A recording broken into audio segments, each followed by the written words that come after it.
So today's session is about securing SAP.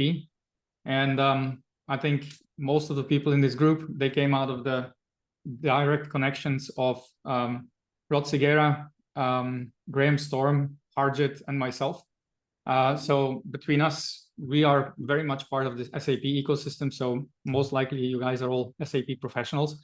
Securing SAP is an important thing. And today I just wanted to run, as always, a bit through the high level ideas on what that all means and what are the things that we can then go and do. Now I'll start with introductions. Who am I? For the people who are returning, obviously you already know, but for the ones who don't. So I am Christophe Derdijn, and I have been in the IT industry since 1998, so pretty much 26, 27 years.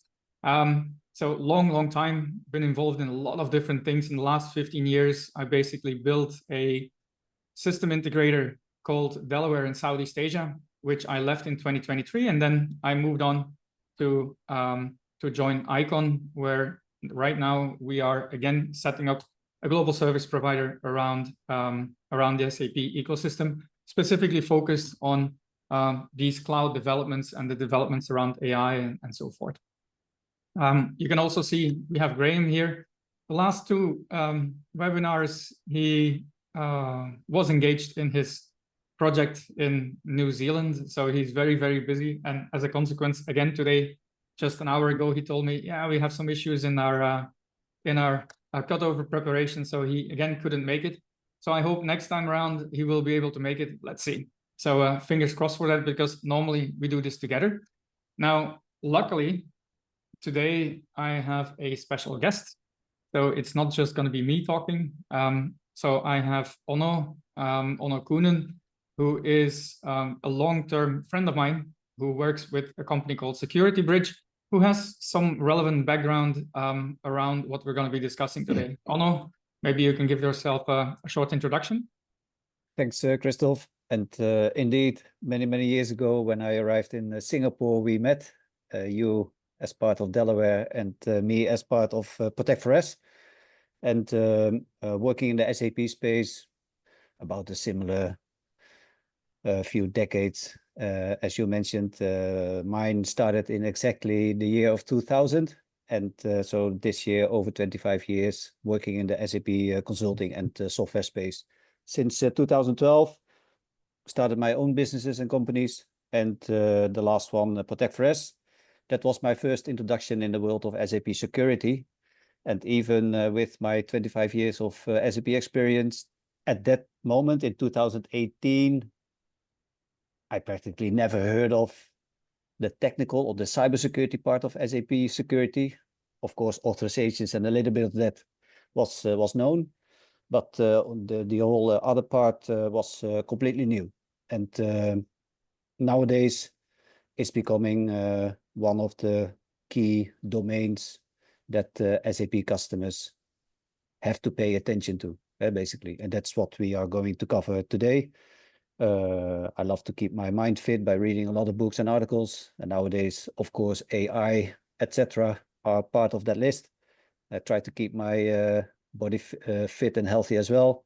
And my career started at Magnus Management Consultants when I was a junior SAP consultant, and now in the role of managing director for APAC at Security Bridge, who acquired us, Protect for S, in 2023. So that's why we are now part of the Security Bridge family. All right. Thanks for that, Onno. So as you see, Onno has like a lot of experience in the SAP security space. So, and he has the right experience, and he has been exposed really specifically in this particular area in different organizations. You can raise very difficult questions because I'm a generalist. Onno can really go into the detail, and that's the reason why we have him here. Okay, then a bit about Icon. So I mentioned I moved to Icon, who was historically a company that mainly focused on technology staffing. And I joined to build a global services organization, where now we actually deliver turnkey projects around S/4HANA Public Cloud. And we augment our historical relationships, which is both SIs and end customers. We augment their teams with DevOps around the BTP platform and application managed services around SAP, as well as some niche solutions in the SAP space around GRC and security, of course, to help customers close specific gaps. So that's what I do in Icon. We initially focus on Southeast Asia, where we have a center of excellence in Vietnam, and we deliver mainly into Japan and Australia, even though we have a number of projects in Southeast Asia. And right now, we're also delivering a very large-scale public cloud deployment in Europe to a company where the footprint is about 120 countries, where we're about halfway. So 1.5 years more to go before that one will normally finalize. So we have some footprint in Europe, and that is actually growing. Now, I always like to start with a question. So Fitri, can you please put the survey on screen? So the idea with this is just to have, and everyone please take a few moments to go through this. So to get your opinions on a few things. So it's 2 simple questions. The first one is actually just to assess how much that the audience here is aware of some very common security concepts, and maybe a few that are a bit less common. And then if you scroll down, you will see that there is a second question whereby I'm trying to understand what you believe is the biggest gap in your organization's SAP cybersecurity. Now, it's SAP's cybersecurity position or defense or whatever that you want to call it. So it's the idea is to see if you feel you are prepared, because that's of course the most important thing, right? Now we currently have about 7 people who have answered. Oh, it's going fast. About 25 people in the call. So I'll give it a few moments. And normally I would assume, Fitri, just one question. Oh, this is a single choice question. We didn't set up the survey in the right way, because the first one should actually be a multiple choice. But anyway, now please then just enter the concept you are most familiar with. Zero trust, SOD, SOX compliance, denial of service. Okay. And then we have the biggest gap in security organization around SAP, lack of awareness, slower, inconsistent patching. No one seems to have budget or resource constraints. That's interesting. Okay. That's from an IT service provider perspective, that's really great to hear, even though it's not the direct experience that we have most of the time. But okay, interesting. About 65% of the people in the call have replied to the survey. I'll close the survey now, and then I'll display the results with everyone. So everyone should now have on screen the outcome of the survey, whereby if you see the following concepts which you are most familiar with, because it's a single choice question. You have zero trust, which is basically you cannot, or your position should always be that you cannot rely or you cannot trust anyone, internal or external. And that's the zero trust story. Segregation of duties in SAP terms, typically very well known, especially on the finance side. SOX compliance, similar thing, because that leads to segregation of duties. Defense in depth is more a networking term or a general term to describe how you organize security, and we'll come to that in a bit. Then you have denial of service and SQL injection, which seem to be less known. And scrolling down, the biggest gap in the organization's SAP cybersecurity, lack of awareness and training, very difficult one to tackle. And then insufficient monitoring and detection. So some people are aware of gaps that they may have in their own organization or their systems to be able to tackle cybersecurity tracks. And then the rest is a bit distributed across. Now, the results of this will be shared again as part of the slide deck, which we will send out after the presentation. So once the webinar ends, we will compile the deck. The results of this webinar, of this survey, will be included in that deck. So look out to your LinkedIn, and normally you will receive a message in LinkedIn with a link to the video and with an attached PDF with the presentation. So that's something that will then come next. All right. So why should we worry about SAP security? Now, first and foremost, in many cases, SAP is the beating heart of an organization, linking everything together. It's not always the case, I know, but in many organizations that have SAP as their standard, if SAP stops, a lot of the organization stops. And in quite a few cases, that is also related to production and sales and so forth. So it's a very important aspect. Now, should we actually worry, even though this is the center, because this is this type of discussion that I typically have with customers. Customers will say, we have network defense, we have firewalls, we have application, the authorizations, we have those organized. So we have processes in place to manage all these things. So we are safe behind our walls. And this is then typically where education is required. And that's actually the purpose of what we aim to do today, whereby we need to understand what all the different dimensions are that we need to cover to make sure that we are as safe as possible. Because obviously, it's not always going to be the case that you can protect against every single exploit or every single abuse that is out there. But we can be as prepared as we need to be. So are we safe behind our walls? Just a few cases, and this is what is available in the public domain, because when people or organizations get hacked, they don't put it in the newspaper, they don't make it widely known, because these are typically things that happen behind the scenes. Now, in the limited experience that I've had over the last few years with just our own customer base, when in the last two companies that I was, I've seen several cases where SAP systems were hacked. And in one case, it became was unavailable for several weeks and so forth. So you see a number of cases here whereby I think Porsche is a very interesting one, where you have, as an outcome of issues caused by an SAP security breach, there was a 7 days production outage, which has, if the line stops in a car manufacturer, the financial implications are very, very significant. Now, in this case, they could recover over time, but at least 7 days of production were lost. A big one that I thought was actually one of the most impactful cases just recently is the Stoli group. Now, that one, they had a ransomware attack whereby their systems got encrypted. They had to move to manual invoicing or basically executing the typical tasks of their ERP in a manual fashion. And they actually had to declare bankruptcy. So if your ERP suffers a major issue, the implications of this can be very, very far reaching. So it's not something that doesn't happen.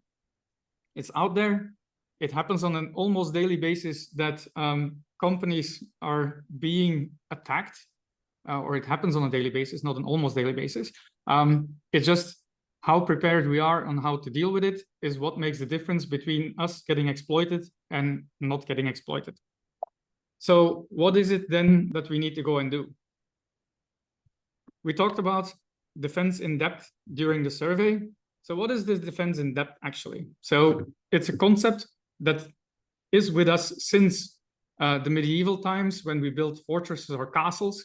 And in these castles, we basically had different layers of defense. And that's why we call it defense in depth. Now, in a similar concept in the IT world, we use defense in depth to cover different areas or different walls between the things that we want to protect, the information that we cannot divulge or that we want to not have in the public domain, and the outside world. And as you can see here, so if you look at the center of the picture, in the center of the picture, you have the data in layer 1, critical information. the stuff that makes your operations go. Then you have physical protection, doors, accesses, and so forth. You have operating system hardening, you have patching, and so forth. And then you have user identification, and then there is perimeter activities and so forth.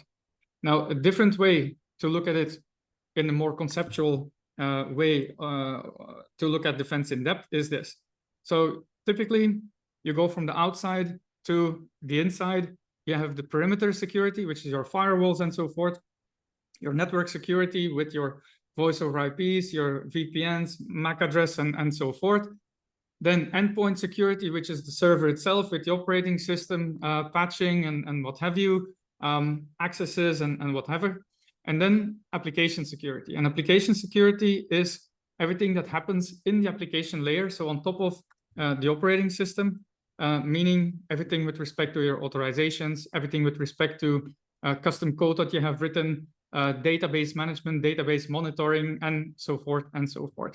So typically on each layer, you need to put measures in place to make sure that you limit access to the greatest possible extent, and you reduce the plane of attack. So you make it more difficult for companies or outside actors to attack you by limiting the endpoints that they can connect to in different areas. And for network, that is very common. For operating system and in outside network, inside network, it's actually very, very common, has been done for a long time. On the application layer, it's a lot less common because companies and people think, I install my application, it's inside my network, so I'm actually safe. And the question is then, are we safe? So if you then look at SAP in specific as an application, what are the typical key risks that you have in an SAP application layer? So you're talking about privileges. So this is all your accounts or the way that different accounts access different parts of the system and so forth. You have, and we are slowly moving away from it, but you have the SAP all, for instance, which has been abused for many, many years because it's so convenient. But there are other elevated accesses that are given to specific accounts, which often come with initial installation and you need to change them, but then they don't get done and so forth. So the whole privileges part is accounts, default accounts or custom accounts, and how these are configured and used. Then you have vulnerabilities. Every software has some level of issues. And because of this, SAP releases hotfixes, patches, and so forth on a regular basis. Now, every time that these patches are released, in principle, you need to apply them as quickly as possible because otherwise you remain vulnerable. And it's not always going to be possible to do this immediately because of you're running operations, there may be a system downtime required and so forth. So there is some consideration in that area. Then also important, interfaces and integrations, because typically to access your environment, even if your SAP is behind the firewall and is on the internal network, from the outside, people can get in through your demilitarized zone and into your SAP system if they have specific attach points like RFCs or web services that they're going to be abusing and so forth. And they can basically hop from one connection to another until they get into your SAP.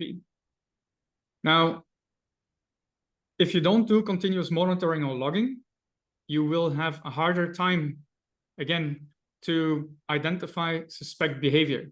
So it is a risk. It's also a big challenge to do this very effectively. And then the last bit, and this is hopefully getting less in the future, but in the historical systems that we have, we wrote a lot of custom ABAP code. We have written a lot of custom interfaces. So there's a lot of custom code out there, which in some cases is excellent, but in many cases is average or poor and is not always tested against vulnerabilities and so forth. So if code is not written in the right way, it actually allows external actors to abuse the errors in the code to get into a system. And this application level security is compromised because of the fact that we are using custom code, which is not very solid. So these are pretty much the biggest risks that you can talk about. There's of course a number more, but those are the key ones. Now, if you then look at from a configuration and setup perspective, oh no, I stole this slide from you because this is data from Security Bridge. So maybe you can shortly walk us through on the typical items in terms of configuration and setup that are overlooked. Yes, thank you, Christoph. And I can tell that you have been working with our kind of tools for quite some years.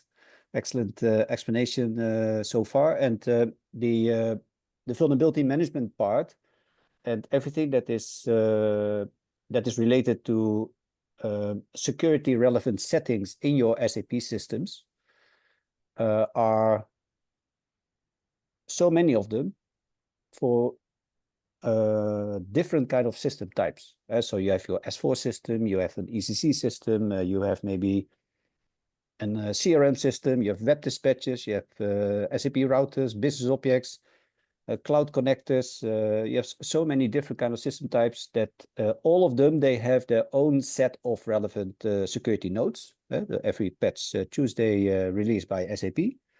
And all of them have their own specific set of configuration settings that are security relevant. And try to check all of them on a continuous basis without advanced tooling. That's simply impossible. And these settings are relevant if you want to comply or want to go through audits, or you want to comply to SOX or to any other regulation framework that is relevant for your company or for your industry. It is simply impossible. So to keep your compliance departments and auditors happy as well, and that you can really show that with solid evidence that your SAP landscapes has been consistently compliant to those requirements, then you need to have this kind of controls in your SAP applications. So try to figure out within a few seconds which of the security nodes are missing in a specific system type, for example, to just name a very simple one. It's a headache for SAP basis people. If we have some of basis people in the audience, you will probably recognize how manually intensive that kind of analysis is. There are many old system standard passwords hidden in RC connections or in the application layer. And that's also something that you can easily get rid of and identify if you have the right tooling for it. And that's just a few of typical examples that we discuss and that we help customers solving this kind of issues. So as you see, there is quite a bit of different dimensions that you need to consider. And one of the challenges that many organizations have is they don't always have the people that understand all the dimensions to cover all these different topics, because it's a very specialized area. We already cover the general operations of an SAP environment. We need to do general patching, we need to do general application support and so forth. So for every single area, there is so much to be known that it's always difficult to get people with the right skill set, make them available at the right time and so forth. So typically covering it all is not so straightforward just from a competency perspective. And that's why it is interesting to look at how you can do some level of automation and use tools to achieve an outcome. Now, a second area where you then typically will look at is, on the one hand, of course, you want to make sure that your system is as prepared as it can be against these threats, which we highlighted in the scenarios in the previous slide. But then there is also real-time behavior that can be indicative of potential abuse. And again, Onno, I'll give it to you, because real-time threat detection is a second dimension, which is very important in terms of securing your system. Yeah, and to use the analogy of a building, you can have great solid certified locks on your door and your window frames, and that's what we call vulnerability management. but then something as in real-time detecting by using cameras, that is very well needed nowadays. So the cybercrime pressure is heavily increasing, and to be able to see suspicious events that are happening in your SAP application layer, that is for 99.9% of the SAP customers out there still a blind spot. And then we are talking about security operation centers, the SOC, which is typically in a completely different department than the SAP teams are operating. So we call it the CISO line of reports. They are responsible, the cybersecurity teams, they are responsible for the security operation center, and they are overlooking, as Christoph explained before, the network layer, the endpoints, the firewalls, etc.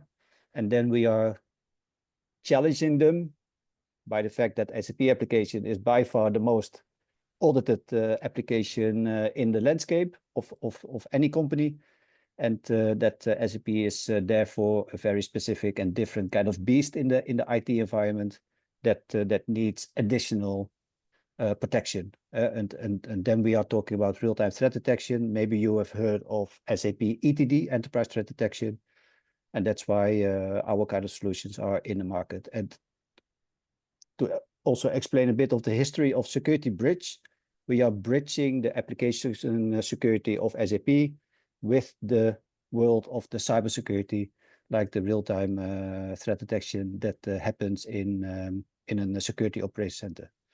For example, it's not that easy to imagine that someone is in your network, because an average SAP customer has probably thousands of employees anyway.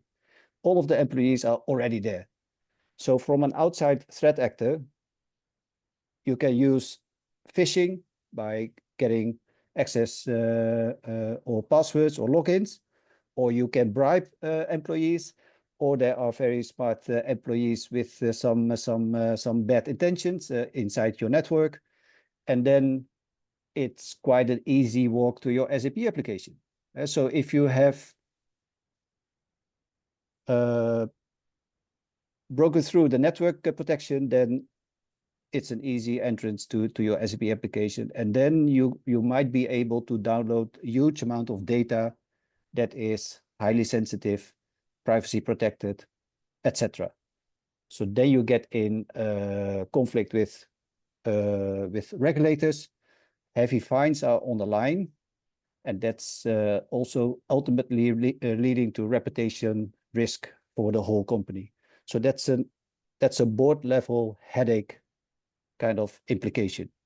So every company, no matter what level they are acting, they should be aware of this kind of consequences. So if someone is trying to download a huge amount of data directly from an SAP table, you are simply not able to see it in time. It's a very clear and concrete example of a real-time threat that might occur in SAP applications. So when you then, I mean, you just highlighted one, we have 10 here on. Yeah. So across these 10, in principle, with real-time threat detection, we can do behavioral monitoring, and we can identify what is potentially risky behavior and go from there. Yeah. Cool.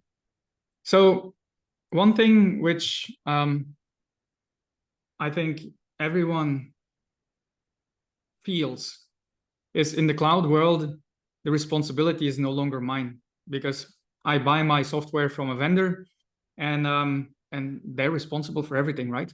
So they need to take care that my data is secure.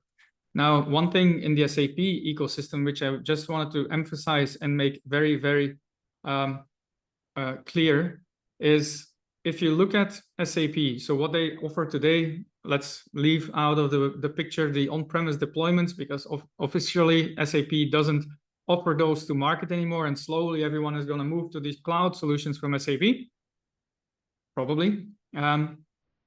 So you have offerings grow with SAP and rise with SAP, or what they now call the private cloud option. SAP again used their rebranding magic to put yet another name on this one. But in essence, you have a public cloud deployment, which is the software as a service, and then you have RISE with SAP, or the private cloud option, which is the SAP hosted full stack S/4HANA solution. Now, the question then is, where is the responsibility of SAP? Does SAP cover it all? Now, in Grow with SAP, because SAP hosts the platform and they actually manage the application and they limit access to anything but a small slice of the application layer. In Grow with SAP, SAP takes care of everything end to end. So yes, SAP covers it all. In RISE with SAP, SAP has this particular set of additional clauses in their typical agreements. So the moment that you subscribe, they will define what is theirs and what is yours.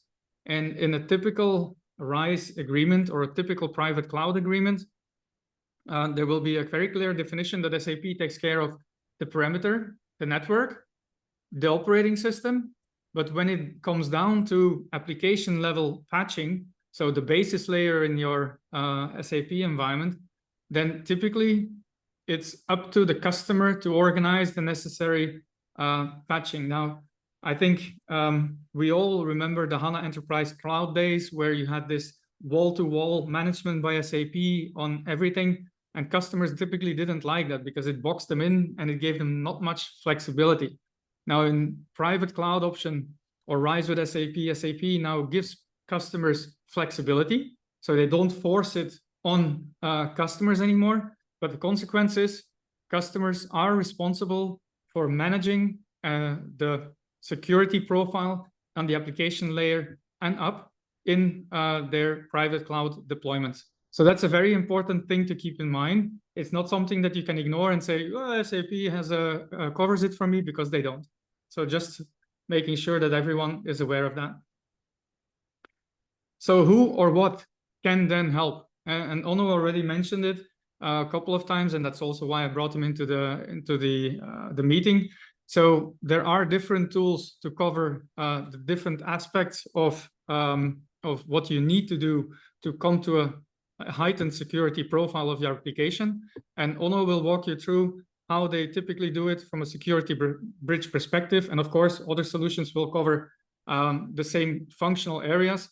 But it's good to have Onno walk us through, and then yeah, we can have a bit of a debate. So this is the last slide that we will be looking at.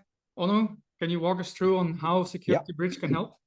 So I think over the past decade or more even, most SAP companies has been investing in authorizations, access control, basically the governance, risk and compliance domain of SAP security. In addition to that, in a complementary way, if you look at the full spectrum, then you talk about vulnerability management and the continuously hardening of your SAP systems more on the technical layers, including patch management. You have the ABAP custom code scanning. Many of the ABAP custom code have never been checked on security vulnerabilities. Most of the custom code are tested on functionality only. So those can be can contain vulnerabilities from a security perspective. Compliance checks. So if you want to comply and you want to be sure that you are compliant to the security baseline of SAP, or even to the RISE baseline, or to any other kind of security policy that you might have in your company, you can configure it in this kind of tools like Security Bridge, and you can make sure that you are compliant throughout the whole year and not only after an audit takes place. And then the threat detection that we covered before, that's by far the biggest next step for every SAP customer almost in the market. And that is to have real-time insight in suspicious events by connecting the SAP application to the world of the security operations centers headed by CISOs. And that's what we call our platform solution that covers basically all these main core disciplines, but also in an integrated manner. Just maybe as a last example, if you have a unpatched window of maybe a few weeks, and then you haven't applied a security node yet, in that period of time, you are able to detect or monitor specifically whether the unpatched vulnerabilities are being exploited, for example. And that's something that that how modules are working together and offers what we call a holistic protection of your SAP applications. All right. Thanks, Onno. Now, the one thing which I would like to highlight out of this whole picture, well, two things. So the patch management, I think, is really great because it reduces the complexity and the need for interpretation. So it automates a lot of the automation of the activities around security patch applications and so forth. So reduces the need for internal competence around specific security aspects of the SAP environment. And that is actually very valuable. And then the security and compliance part helps you understand what your current security profile is. And that is actually where you need to start, because most companies don't even know how exposed they are, because most actually don't use any tools to create visibility on which patches do I have, don't I have, and what is the associated risk profile. So people are flying blind. They think because we have a firewall in the perimeter, we have a DMZ, we're good. But then when problems arise, they will go like, oh, how is this possible? Now it's possible because they didn't look at what is my risk profile of my application layer. And that's what you get with the security and compliance part, which will give you the insights on what are the problems that you have and that you don't know yet. Good. So that's the presentation for today. Thanks. All right. Good. It's 5 p.m. or at least where I am, it's 5 p.m. Yeah. So our time is up. Thank you very much for your time, everyone. I really appreciate it that you joined. And then we will thank you all. Another one 3, 4 weeks, 5 weeks from now. Hope to see you again. Thanks. Thanks, Christoph. Thanks all. Bye-bye. Bye-bye. Thanks, Onno. Bye.